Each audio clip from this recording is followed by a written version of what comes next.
Hello बच्चों, कैसे हैं आप सब? I hope you all are fine. बच्चों, आज हम लोग हमारे क्वेश्चन बैंक का थर्मोडायनेमिक्स चैप्टर का सोल्यूशन देखने जा रहे हैं। तो थर्मोडायनेमिक्स जो चैप्टर है, ये चैप्टर को मैं थोड़ा सा डिटेल में पढ़ाऊंगा। इसको दो पार्ट्स में कराता हूँ। और ये चैप्टर एक्चुअली केमिस्ट्री में मैंने काफ़ी पढ़ा दिया था, फिजिक्स में नहीं कराया बच्चों को मैंने चैप्टर। तो ये चैप्टर जो है मैं आपको थोड़ा सा डिटेल में पढ़ा देता हूँ। और आपके जो कन्फ्यूजन्स होते हैं, जो केमिस्ट्री और फिजिक्स में जो इंटरनल एनर्जी, वर्क डन और हीट का जो कन्फ्यूजन है साइन कन्वेंशन का, वो कन्फ्यूजन मैं आपका क्लियर कर दूंगा इस लेक्चर में। दोनों को, फिजिक्स और केमिस्ट्री में दोनों की कंपैरेटिव स्टडी करा के लॉजिक समझा करके आपको बता देता हूँ कि दोनों में उलट कन्वेंशंस क्यों हैं। ठीक है, क्लियर हो गया? तो आइए इसके बारे में हम लोग पढ़ते हैं। हम लोग शुरुआत करते हैं इसकी। चलिए, तो प्रिंट ले लेते हैं हमारा। तो सबसे पहले MCQs, जैसे हम लोग हमेशा करते हैं। तो हमारे MCQs जो हैं, which of the following is correct when the energy is transfer to the system from its surrounding, यानी फ्रॉम इट्स एनवायरनमेंट। तो जब क्या होगा, यहाँ पर जैसे आपके पास एक सिलेंडर है, सिलेंडर पे मान लीजिए पिस्टन लगा हुआ है, इसके अंदर गैस भरी हुई है, तो आपको बोलता है कि सराउंडिंग से सिस्टम पे जब काम होगा तो सिस्टम क्या करेगा? एनर्जी गेन करेगा। बहुत सिंपल सी बात है। क्यों एनर्जी गेन करेगा? बहुत आसान है। अरे ऊपर से अगर फोर्स लग रहा है, ये इसको कंप्रेस कर रहा है, तो वो कंप्रेस करने वाले की एनर्जी खपी होगी, एनर्जी गई होगी। तो कहीं से एनर्जी कम होगी तो कहीं बढ़ जाएगी। यही तो कंजर्वेशन ऑफ एनर्जी है। इसी वजह से सिस्टम क्या करेगा? एनर्जी गेन करेगा। ठीक है, क्लियर हो गया? ध्यान रखिएगा। ठीक है, उसके बाद ये फर्स्ट MCQ हो गया, लॉजिक समझा दिया। सेकेंड MCQ क्या है? विच of the following system freely allows exchange of energy and matter with the environment. आप लोग जानते हैं ओपन सिस्टम क्या करता है? एनर्जी और मैटर दोनों को क्या करता है? एक्सचेंज करता है। जबकि क्लोज सिस्टम सिर्फ एनर्जी, आइसोलेटेड सिस्टम कुछ भी एक्सचेंज नहीं करता। ठीक है, चलो भाई, तीसरा सवाल, तीसरा MCQ क्या? Two system at same temperature said to be in thermal equilibrium. आपको कई तरीके की इक्विलिब्रियम बताया था मैंने। कौन कौन सा? Mechanical equilibrium, chemical equilibrium, thermal equilibrium, thermodynamic equilibrium. समझ में आ गया? मैकेनिकल इक्विलिब्रियम मतलब क्या? Pressure constant. केमिकल इक्विलिब्रियम मतलब क्या? Volume constant. थर्मल इक्विलिब्रियम मतलब क्या? Temperature constant. और थर्मोडायनेमिक इक्विलिब्रियम मतलब क्या? प्रेशर, वॉल्यूम, टेम्परेचर तीनों कांस्टेंट। समझ में आ गया? डिटेल में केमिस्ट्री में बता चुका हूं मैं, तो वही चीज़ है यहाँ पर। तो सेम टेम्परेचर मतलब टेम्परेचर कांस्टेंट है, मतलब thermal equilibrium. For work done to be reversible the process should be. अगर हम चाहते हैं कि वर्क डन रिवर्सिबल हो तो प्रोसेस क्या होना चाहिए? प्रोसेस आइसोथर्मल भी हो सकता है, एडियाबैटिक भी हो सकता है, लेकिन ऑप्शन में आइसोथर्मल नहीं है, एडियाबैटिक है, इस वजह से एडियाबैटिक लिखा हुआ है। ठीक है, चलिए भाई। इसके बाद फिफ्थ क्वेश्चन, 4 सवाल तो हो गए। फिफ्थ क्वेश्चन क्या है? A gas in a close container heated with 10 joule of energy. तो उसको 10 जूल ऑफ एनर्जी से हीट कर दिया गया, मतलब उसके अंदर 10 जूल एनर्जी दी गई। ठीक है, एक क्लोज कंटेनर में जो गैस भरी हुई है उसको ऐसे ही कुछ है, उसको कितनी एनर्जी दी गई? 10 जूल की एनर्जी दी गई। ठीक है ना? इसका जो लिड है, वो लिड क्या करता है? 2 मीटर से ऊपर जाता है और उस पर फोर्स कितना लग रहा है? 3 न्यूटन का फोर्स लगता है। अंदर से जो फोर्स लग रहा है वो कितना लग रहा है? 3 न्यूटन। क्यों? एनर्जी देने से इनका रैंडम मोशन बढ़ेगा, ये जाके हिट करना शुरू करेंगे, तो नेट फोर्स बन रहा है वो कितना बन रहा है? 3 न्यूटन का। उसकी वजह से 2 मीटर क्या हो जाता है? आपका जो ये लिड है ऊपर की तरफ चले जाता है। ऐसी कुछ सिस्टम होगा। तो total change in internal energy निकालना है। अगर आप फिजिक्स में बात करेंगे तो Q इज इक्वल टू क्या होता है? Delta U plus W। फ्लॉट यही तो कहता है, फर्स्ट लॉ ऑफ थर्मोडायनेमिक्स ये कहता है कि अगर आप क्या करेंगे, कोई सिस्टम को Q अमाउंट ऑफ एनर्जी देंगे तो ये क्या करेगा? ये Q अमाउंट के 2 हिस्से कर लेगा। ये तो एक तो इंटरनल एनर्जी में चेंज कर लेगा, इसकी इंटरनल एनर्जी को क्या करेगा? बढ़ा देगा, घटा देगा। और दूसरा क्या करेगा? इसको ऊपर लेके जाके कुछ ना कुछ वर्क कर लेगा। तो यही मतलब है। आप उसको 100 रुपये दो तो वो क्या करेगा? 20 रुपये कहीं खर्चा कर देगा, 80 रुपये कहीं खर्चा कर देगा। यही मतलब है उसका। इतना आसान है। तो अगर Q अमाउंट ऑफ हीट देते हैं आप लोग सिस्टम को, तो वो क्या करेगा? कुछ हिस्सा क्या करेगा? इंटरनल एनर्जी के चेंज में लेकर यूज कर लेगा, और कुछ हिस्सा क्या करेगा? वर्क डन करने में इस्तेमाल कर लेगा। क्लियर हो रहा है? समझ में आता है? तो यही तो लिखा है। अब कितनी एनर्जी? 10। ठीक है, उसके बाद आपको क्या बोलता है? Delta U, change in internal energy निकालना हो, वर्क डन। वर्क डन का एक फॉर्मूला क्या होता है? Force into displacement. ये भी तो फॉर्मूला होता है, 10 is equal to delta U। अभी कन्वेंशन पे आता हूँ मैं, फिक्र मत करो। 3 न्यूटन इंटू 2 मीटर, 3 2 कितना होगा? 6। 10 माइनस 6 डेल्टा U, तो डेल्टा U क्या हो जाएगा बच्चों? 4 जूल हो जाएगा। तो इतना चेंज इन इंटरनल एनर्जी आ जाएगा आपका 4 जूल। क्लियर हो गया? समझ में आ गया? ठीक है ना? इस तरीके से यहाँ पर वर्क डन पॉजिटिव क्यों हुआ, क्या है वो तो मैं आपको बता दूंगा। अभी समझाता हूँ मैं, क्योंकि वर्क डन क्या है? ये बाय द सिस्टम है, इस वजह से क्या लेंगे अपन? यहाँ पर पॉजिटिव लेंगे वर्क डन। ठीक है, और केमिस्ट्री में उल्टा हो जाता है। क्यों उल्टा हो जाता है? मैं लॉजिक समझाता हूँ, थोड़ा सा सब्र करो, मैं लॉजिक समझाता हूँ। ऐसा क्यों होता है? आइए,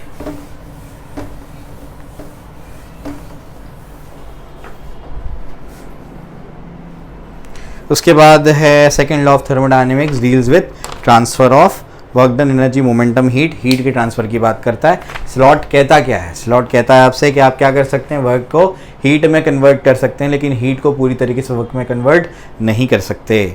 उसके बाद heating of a gas in a constant volume container is an example of isochoric process. यहाँ पर रॉन्ग दिया गया है, आइसोबारिक लिखा है, क्योंकि अगर यहाँ पर कांस्टेंट वॉल्यूम वाला कंटेनर है तो वॉल्यूम चेंज नहीं हो रहा है, इसका मतलब क्या है, वो आइसोकोरिक प्रोसेस है, आइसोबारिक नहीं है। ठीक, क्लियर हो गया? चलो आ जाओ। उसके बाद अब MCQ कंप्लीट हो गए, अब अपन क्या करेंगे, VSCQs पे चलते हैं। अपने वेरी शॉर्ट आंसर क्वेश्चंस क्या है, 1 mark each. When two object are said to be in thermal equilibrium, अभी बताया मैंने आपको थर्ड MCQ में क्या कब बोलेंगे थर्मल इक्विलिब्रियम में, when two bodies have the same temperature, ठीक है ना, two system at the same temperature as said to be in thermal equilibrium. तो क्या ही बताना है इसमें। Science of measuring temperature is called as thermometry, heat के मेजरमेंट के साइंस को कहते हैं कैलोरीमेट्री, ठीक है। जीरोथ लॉ ऑफ थर्मोडायनेमिक्स क्या कहता है? जीरोथ लॉ ऑफ थर्मोडायनेमिक्स कहता है कि जैसे आपको ये डायग्राम पहले भी बता चुका हूँ मैं, कुछ बच्चों ने मेरे पुराने लेक्चर्स देखे हैं, तो पुराने लेक्चर्स भी काफ़ी डिटेल थे।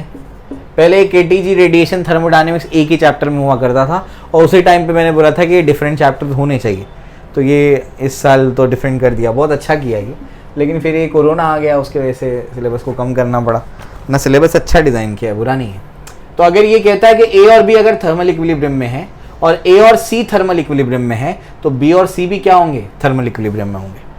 समझ आता है कि अगर A और B का टेम्परेचर सेम है, A और C का टेम्परेचर सेम है, तो B और C का टेम्परेचर सेम होगा।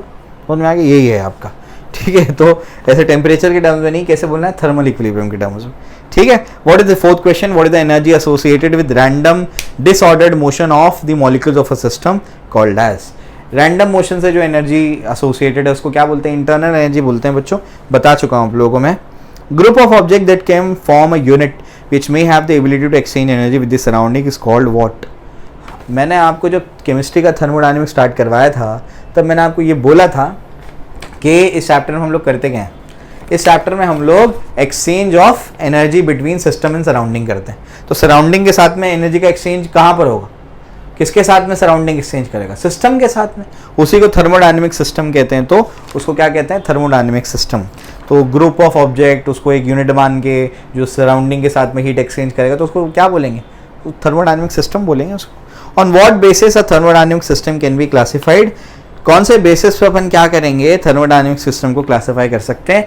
थर्मोडायनेमिक सिस्टम का क्लासिफिकेशन 3 अपन ने किया था, ओपन सिस्टम, क्लोज सिस्टम और आइसोलेटेड सिस्टम। तो उसका बेसिस क्या था, इसका बेसिस था exchange of energy and matter, यही उसका बेसिस है। कोई एनर्जी और मैटर दोनों को क्या करता है, एक्सचेंज करता है, तो उसको ओपन सिस्टम बोलेंगे। जो सिर्फ एनर्जी को एक्सचेंज करता है उसको क्लोज सिस्टम बोलेंगे, और जो ना एनर्जी ना मैटर किसी को भी एक्सचेंज नहीं करता उसको क्या बोलेंगे, आइसोलेटेड सिस्टम बोलेंगे। समझ आ रही बात? तो बेसिस क्या होगा, बेसिस होगा exchange of energy and matter. इतना आसान है ये। तो what is the thermodynamic process, तो थर्मोडायनेमिक प्रोसेस बेसिकली क्या है, transition of a state from या ऐसे बोलो transition of a system from one equilibrium state to another equilibrium state, ठीक है ना। लिख देता हूं मैं, transition of a system from one equilibrium state to another equilibrium state. एक इक्विलिब्रियम स्टेट से दूसरे इक्विलिब्रियम स्टेट पे जो ट्रांजिशन होने का प्रोसेस है उसी को थर्मोडायनेमिक प्रोसेस कहते हैं, यानी जो ऑपरेशन है वही थर्मोडायनेमिक प्रोसेस है, ठीक है। चलो भाई, डिफाइन हीट। हीट क्या होता है, heat is a quantity of energy which flows between system and surrounding due to temperature difference. Energy in transit short में कह लो उसको। तो कैसे लिखोगे, क्या लिखोगे, heat is the quantity of energy और amount of energy flown between system and surrounding due to on account of temperature difference और ड्यू टू टेम्परेचर डिफरेंस, ठीक है। ऐसे हीट को जो मैंने बोला है वो लिख लीजिएगा, या वो टारगेट के सॉल्यूशंस आ गए हैं आप उसको याद कर लीजिए, ठीक है। चलिए भाई, what is the internal energy of the system and amount of when the amount of heat Q is added to the system. अगर अपन क्या करेंगे, Q अमाउंट ऑफ हीट अगर सिस्टम को ऐड कर देंगे तो अपन को बोलता है कि the system does not do any work. तो इंटरनल एनर्जी क्या होगा, बहुत सिंपल है, सवाल को समझ लो क्या है पहले। 9th क्वेश्चन क्या दिया हुआ है, 9th क्वेश्चन में दिया हुआ है इंटरनल एनर्जी का क्या होगा। Q को क्या लिखा है मैंने, अभी बताया ना, जो आप हीट देंगे वो 2 हिस्सों में बढ़ जाएगी, इंटरनल एनर्जी बढ़ेगी या तो, और साथ साथ में क्या होगा, कुछ अमाउंट ऑफ क्या करेगा, वर्क करेगा।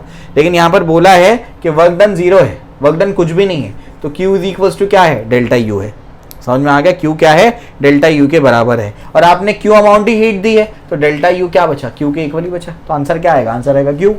उसने बोला है कि अगर अपन सिस्टम को क्या कर देते, Q अमाउंट ऑफ हीट उसमें ऐड कर देते, तो इंटरनल एनर्जी में क्या चेंज आएगा, या इंटरनल एनर्जी क्या हो जाएगी, वर्क डन कुछ नहीं कर रहा है, तो आप जो अमाउंट ऑफ एनर्जी दे रहे हैं वो 2 हिस्सों में बढ़ती है, या तो वो इंटरनल एनर्जी को अपने क्या करेगा, चेंज करेगा, और साथ साथ में क्या कर सकता है, वर्क कर सकता है। कुछ हिस्सा क्या करेगा, इंटरनल एनर्जी को चेंज करेगा, कुछ हिस्सा वर्क करेगा, लेकिन वर्क नहीं कर रहा है, तो जो आपने एनर्जी दी वो पूरा का पूरा क्या होगा, इंटरनल एनर्जी के चेंज में चले जाएगा, तो इंटरनल एनर्जी का चेंज क्या होगा, Q के इक्वल होगा।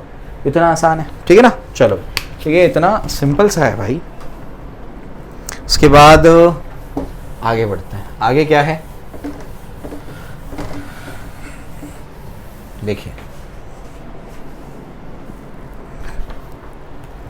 10th question, when does the system lose energy to its surrounding and its internal energy decreases. ठीक है ना, ये क्या कहता है, सिस्टम कब क्या करेगा, अपनी एनर्जी लूज कर देगा सराउंडिंग को, और उसकी इंटरनल एनर्जी क्या होगी, कम हो जाएगी। बहुत सिंपल है, जब क्या हो जाएगा, देखो ये अपना सिस्टम है, यानी सिलेंडर है, उसमें पिस्टन लगा हुआ है, अंदर गैस है, ठीक है। मैंने इसको जो Q हीट दिया ना, वो कुछ भी नहीं है, मतलब मैंने उसको हीट दिया ही नहीं है, मतलब उसको मैंने उसको Q अमाउंट ऑफ हीट दिया ही नहीं, कुछ हीट नहीं दिया मैंने उसको, तो मैंने उसको कुछ हीट नहीं दिया, लेकिन फिर भी क्या कर लिया, इसके पास ये तो इंटरनल एनर्जी है, ये इंटरनल एनर्जी से क्या करता है, इसको धक्का मार मार के यहाँ तक लेके जाता है, तो इसको यहाँ से यहाँ तक लेके जाने में कुछ तो वर्क करना पड़ेगा ना, और वर्क करने के लिए क्या चाहिए, एनर्जी चाहिए। वो एनर्जी आएगी कहाँ से, तो एनर्जी आएगी इंटरनल एनर्जी से। समझ आ गया, वही तो यह बता रहा है यहाँ पर। तो बेसिकली क्या होगा, सिस्टम अपनी एनर्जी कब लूज कर देगा, जब सिस्टम को कोई एनर्जी नहीं दी जाएगी, सिस्टम को कोई एनर्जी नहीं दी जाएगी, और सिस्टम अपनी इंटरनल एनर्जी को यूज करके वर्क परफॉर्म कर देगा, तब वो अपनी कुछ अमाउंट ऑफ एनर्जी क्या करेगा, सिस्टम को लूज कर देगा, उसकी इंटरनल एनर्जी क्या हो जाएगी, कम हो जाएगी। समझ में आ गया। तो when amount of heat added is equal to 0 and gas या सिस्टम बोल दो, system uses its internal energy for expansion। System क्या करे, अपनी इंटरनल एनर्जी को यूज करे एक्सपांशन के लिए। समझ में आ गया, uses its internal energy for expansion, then its internal energy decreases। ठीक है, सिस्टम की इंटरनल एनर्जी क्या हो जाएगी, कम हो जाएगी। क्लियर हो गया। और सिस्टम क्या करेगा, अपनी एनर्जी सराउंडिंग को लूज कर देगा, कुछ एनर्जी उसकी चली जाएगी वहाँ पर। ठीक है, क्लियर हो गया।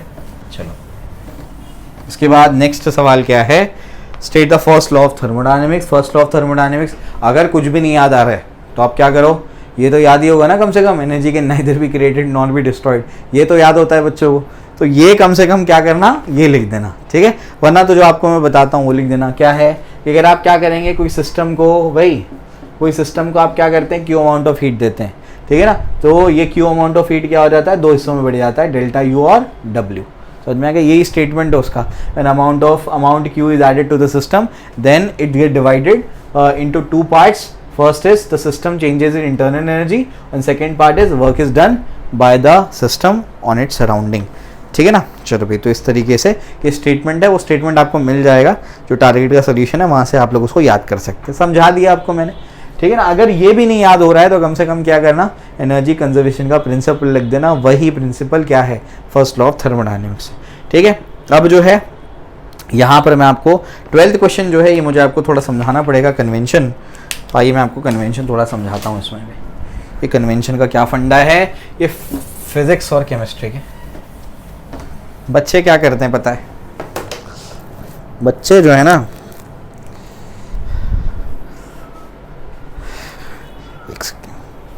बच्चे क्या करते हैं, बच्चे फिजिक्स के टीचर को केमिस्ट्री का कन्वेंशन पूछते हैं और केमिस्ट्री के टीचर को फिजिक्स का कन्वेंशन पूछते हैं। सभी कंफ्यूज होते हैं उसके अंदर, बच्चे भी टीचर्स भी। तो जो बच्चे और टीचर्स हमको देख रहे हैं तो मैं आप सभी को ये क्लियर करा देता हूँ कि ये जो कन्वेंशंस हैं आपका इंटरनल एनर्जी, वर्क डन और हीट का फिजिक्स और केमिस्ट्री में, तो इसमें कहाँ डिफरेंसेस हैं और इसके पीछे लॉजिक क्या है।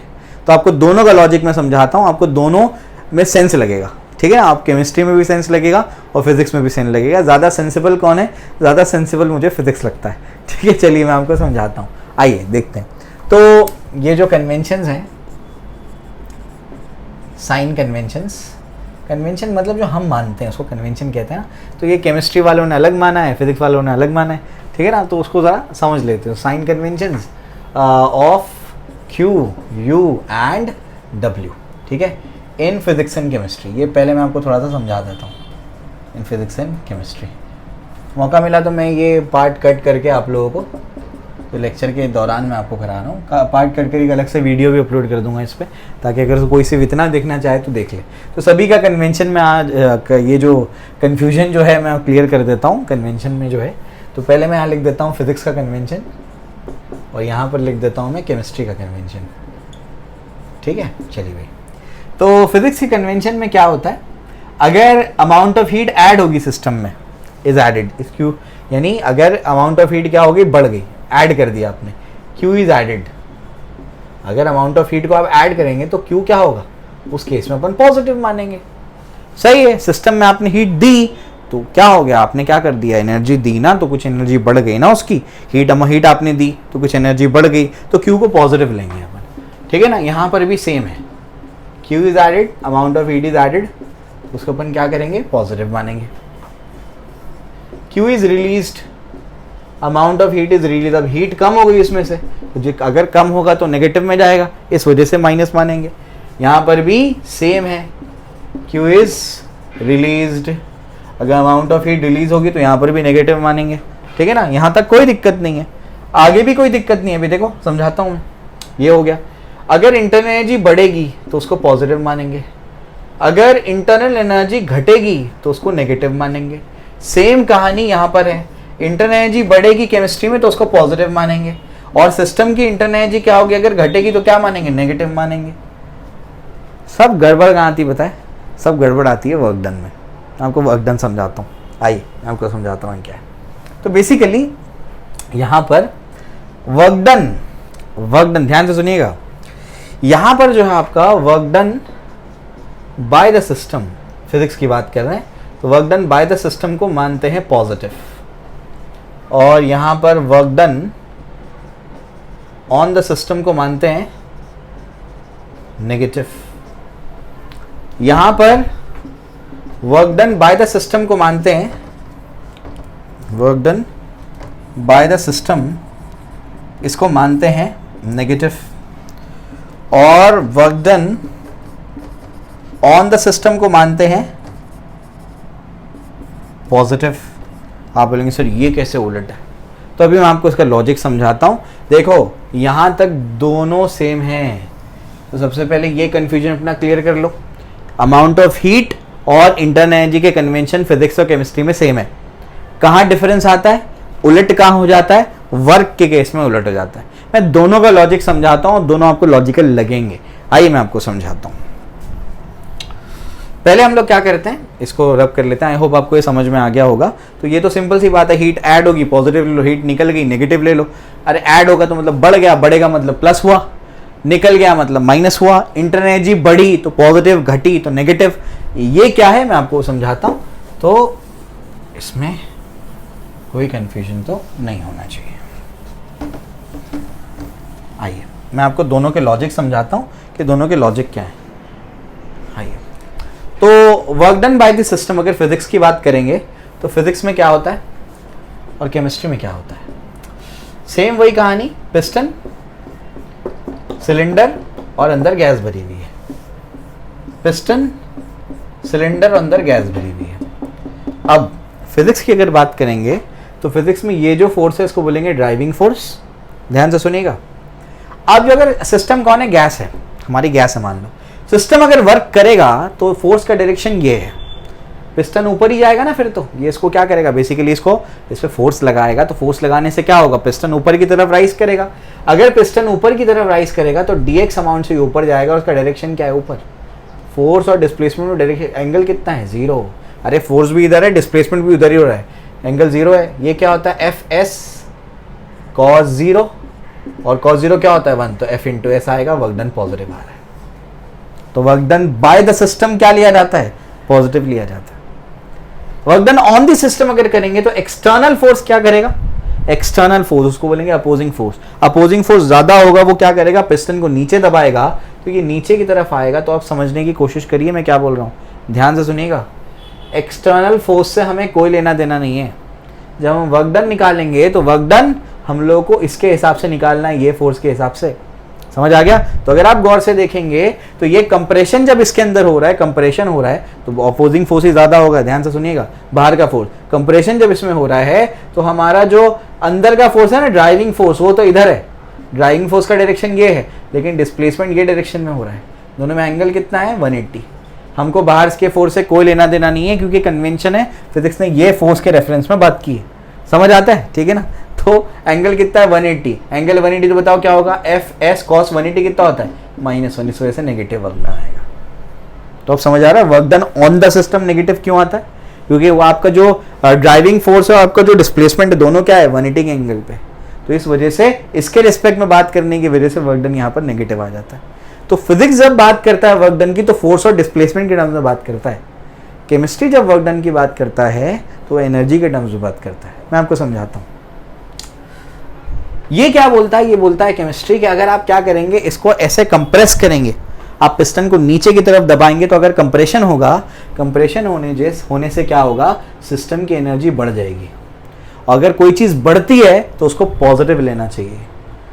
समझ आ रहा है, क्योंकि work done on the system हुआ ना, तो work done on the system, compression में क्या होगा, एनर्जी बढ़ेगी सिस्टम की। अभी एमसीक्यू में बताया था मैंने। तो अगर कंप्रेस करेंगे एनर्जी बढ़ेगी, और एनर्जी बढ़ेगी तो क्या होगा, work done on the system. और कोई चीज जब बढ़ रही है तो उसको पॉजिटिव मानना चाहिए।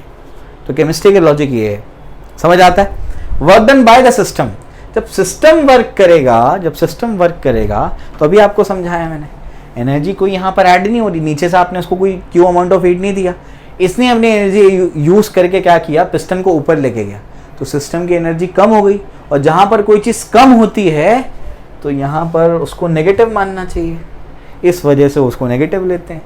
समझ आ गया। तो डिफरेंस कहाँ है, डिफरेंस फिजिक्स जब वर्क डन के कन्वेंशंस ले रहा है, अपना रहा है, तो फोर्स और डिस्प्लेसमेंट के टर्म्स में अपना रहा है। जबकि केमिस्ट्री में जो कन्वेंशंस वर्क डन के लिए लिए जा रहे हैं वो एनर्जी के टर्म्स में लिए जा रहे हैं कि अगर work done on the system होगा तो एनर्जी बढ़ेगी, और एनर्जी बढ़ने की वजह से वर्क डन को पॉजिटिव होना चाहिए।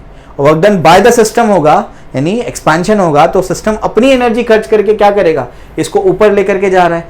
तब क्या होने वाला है, तब यहां पर वर्क डन क्या होगा, नेगेटिव होगा। क्यों, क्योंकि एनर्जी कम हो गई।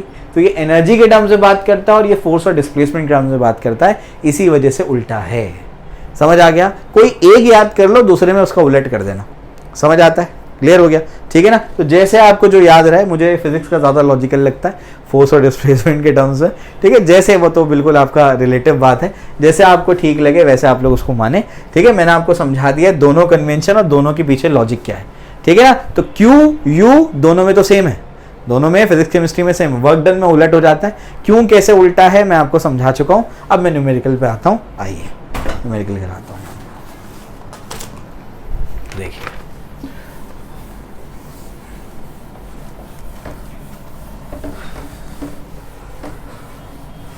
तो ये क्या कहता है न्यूमेरिकल, हमारा न्यूमेरिकल जो है 12th न्यूमेरिकल क्या कहता है, a system releases 100 kilo joule of heat. Release कर रहा है, एनर्जी बाहर की तरफ जा रही है, मतलब क्या, -100 जूल आना चाहिए, किलो जूल है यहाँ पर। उसके बाद while 80 kilo joule of work is done on the system, system पे वर्क किया गया तो ड्राइविंग फोर्स इधर है, इधर ये इधर है, यानी ये भी क्या हो जाएगा आपका, work done is -80 kilo joule हो जाएगा। बात समझ में आ रही, क्लियर हो गया। इसके बाद जो है नेगेटिव आएगा, ये आपको समझाया मैंने, work done on the system है, ठीक है। केमिस्ट्री में ये क्या आता, पॉजिटिव आता, ठीक है, क्लियर हो गया। चलो भाई, तो work is done on the system, calculate change in internal energy, delta U अपने को निकालना है। क्यू इज इक्वल्स टू क्या है, डेल्टा यू प्लस डब्ल्यू है। क्यू क्या है, -100, डेल्टा यू प्लस डब्ल्यू कितना है, -80 किलो जूल, ठीक है, किलो जूल में लिख देंगे लास्ट में। तो -100 और ये +80 इज इक्वल्स टू क्या है, डेल्टा यू। तो डेल्टा यू क्या होगा, -20 किलो जूल। आपकी बुक में सिर्फ मैग्नीट्यूड लिया गया है, इस वजह से आपके क्वेश्चन बैंक में, इस वजह से 20 किलो जूल आंसर आएगा इसका। समझ आ गया, सिर्फ मैग्नीट्यूड कंसिडर किया है, वरना एक्चुअल आंसर नेगेटिव साइन के साथ में उसका। ठीक है, क्लियर हो गया। चलो भाई, ये बता दिया आप लोगों को मैंने। ठीक, आगे बढ़ते हैं। देखिए भाई,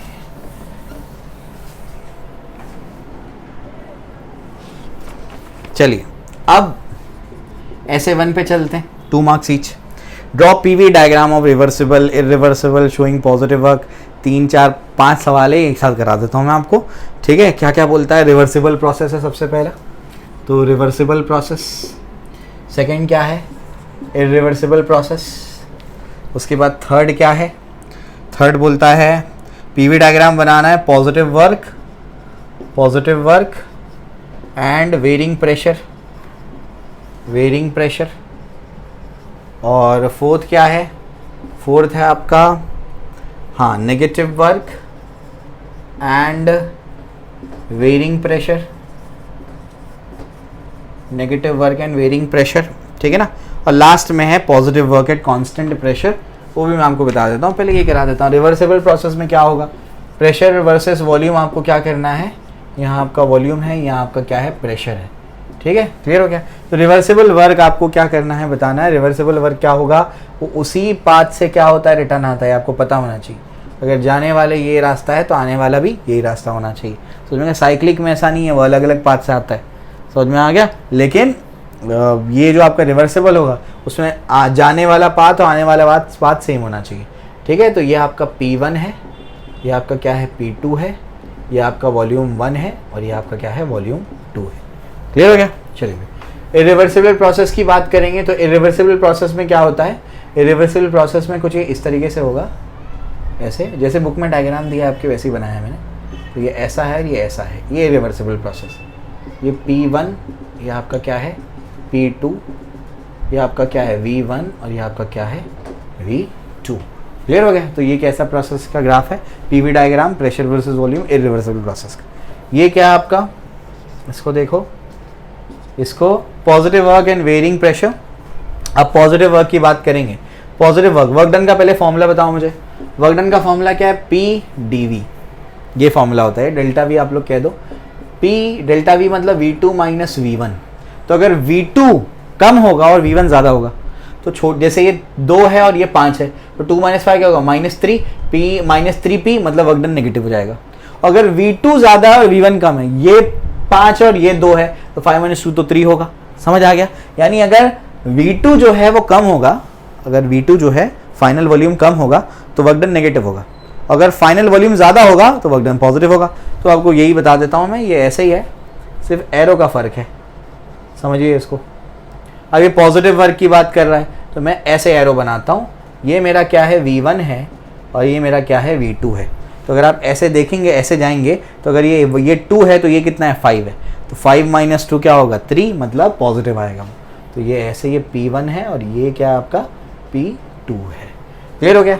ये वैसे ही ग्राफ होगा बिल्कुल, लेकिन यहाँ पर फ़र्क क्या आ जाएगा बच्चों, फ़र्क आ जाएगा आपके एरो में। तो ये अगर ऐसे एरो बना दिया मैंने, ऐसे अगर एरो बना दिया तो बताओ क्या होगा, ये आपका V1 है और ये आपका क्या है, V2 है। देखिए V2 क्या है, देखिए यहाँ पर, यहाँ ये V2 है, सॉरी ये V2 है और ये क्या है, V1 है। V1 क्या है, V1 आपका 5 है, मान लो ये 5 है। और V2 क्या है, फाइनल वॉल्यूम क्या है, देखो ऐसे जा रहा है ना ये प्रोसेस। तो फाइनल वॉल्यूम क्या है, फाइनल वॉल्यूम मान लो 2 है।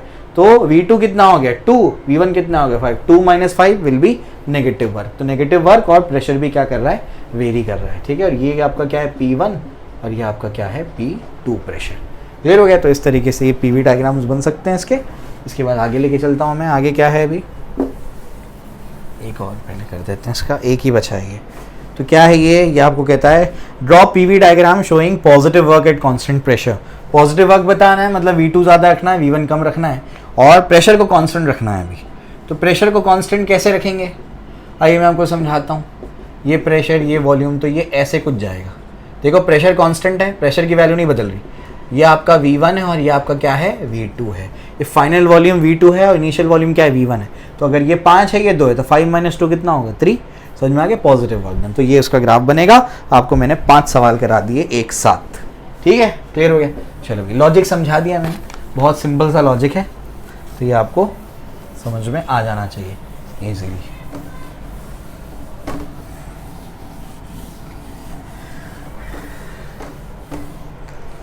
चलो आ जाओ।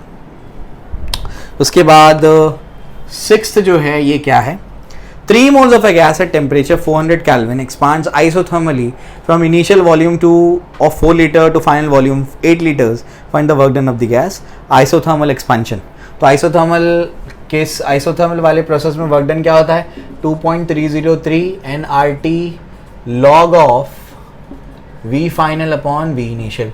समझ में आ गया। अब अगर केमिस्ट्री होता तो यहाँ माइनस लगता, क्योंकि वर्क डन की कन्वेंशन उलट है, ठीक है ना। तो यहाँ एक्सपांशन हो रहा है तो यहाँ पर क्या लगेगा, पॉजिटिव लगेगा, ठीक है, प्लस आएगा ये।